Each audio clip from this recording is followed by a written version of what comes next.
भगवान गणेश जी के बिना विवाह क्यों है अधूरा। एक समय की बात है कि विष्णु भगवान का विवाह लक्ष्मी के साथ निश्चित हो गया।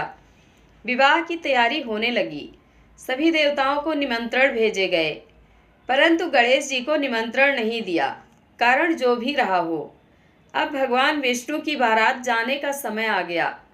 सभी देवता अपनी पत्नियों के साथ विवाह समारोह में आए। उन सब ने देखा कि गणेश जी कहीं दिखाई नहीं दे रहे हैं। तब वे आपस में चर्चा करने लगे कि क्या गणेश जी को नहीं न्योता है या स्वयं गणेश जी ही नहीं आए हैं। सभी को इस बात पर आश्चर्य होने लगा। तभी सबने विचार किया कि विष्णु भगवान से ही इसका कारण पूछा जाए। विष्णु भगवान से पूछने पर उन्होंने कहा कि हमने गणेश जी के पिता भोलेनाथ महादेव को न्योता भेजा है। यदि गणेश जी अपने पिता के साथ आना चाहते तो आ जाते।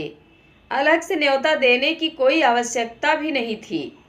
दूसरी बात यह है कि उनको 1.25 मन मूंग, 1.25 मन चावल, 1.25 मन घी और 1.25 मन लड्डू का भोजन दिन भर में चाहिए। यदि गणेश जी नहीं आएंगे तो कोई बात नहीं, दूसरे के घर जाकर इतना सारा खाना पीना अच्छा भी नहीं लगता। इतनी वार्ता कर ही रहे थे कि किसी एक ने सुझाव दिया, यदि गणेश जी आ भी जाएं तो उनको द्वारपाल बनाकर बैठा देंगे कि आप घर का ध्यान रखना। आप तो चूहे पर बैठकर धीरे धीरे चलोगे तो बारात से बहुत पीछे रह जाओगे।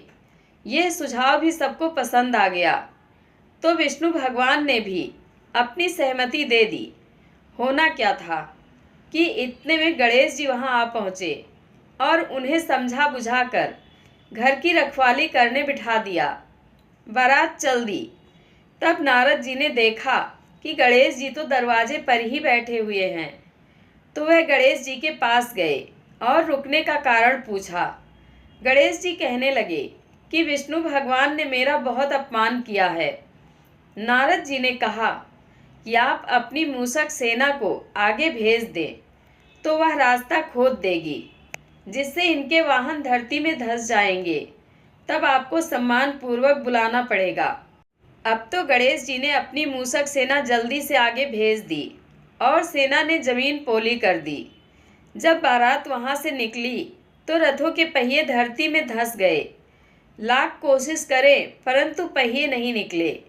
सभी ने अपने अपने उपाय किए, परंतु पहिए तो नहीं निकले, बल्कि जगह जगह से टूट गए। किसी की समझ में नहीं आ रहा था कि अब क्या किया जाए।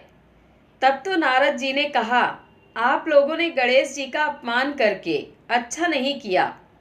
यदि उन्हें मनाकर लाया जाए तो आपका कार्य सिद्ध हो सकता है और यह संकट टल सकता है। शंकर भगवान ने अपने दूत नंदी को भेजा और वह गणेश जी को लेकर आए। गणेश जी का आदर सम्मान के साथ पूजन किया। तब कहीं रथ के पहिए निकले। अब रथ के पहिए निकल तो गए, परंतु वह टूट फूट गए, तो उन्हें सुधारे कौन। पास के खेत में खाती काम कर रहा था, उसे बुलाया गया। खाती अपना कार्य करने के पहले श्री गणेशाय नमः कहकर गणेश जी की वंदना मन ही मन करने लगा। देखते ही देखते खाती ने सभी पहियों को ठीक कर दिया। तब खाती कहने लगा कि हे देवताओं, आपने सर्वप्रथम गणेश जी को नहीं मनाया होगा और ना ही उनकी पूजन की होगी, इसलिए तो आपके साथ यह संकट आया है। हम तो मूर्ख अज्ञानी हैं, फिर भी पहले गणेश जी को पूजते हैं, उनका ध्यान करते हैं। आप लोग तो देवतागण हैं, फिर भी आप गणेश जी को कैसे भूल गए। अब आप लोग भगवान श्री गणेश जी की जय बोलकर जाएं, तो आपके सब काम बन जाएंगे और कोई संकट भी नहीं आएगा। ऐसा कहते हुए बारात वहां से चल दी और विष्णु भगवान का लक्ष्मी जी के साथ विवाह संपन्न करा के सभी सकुशल घर लौट आए।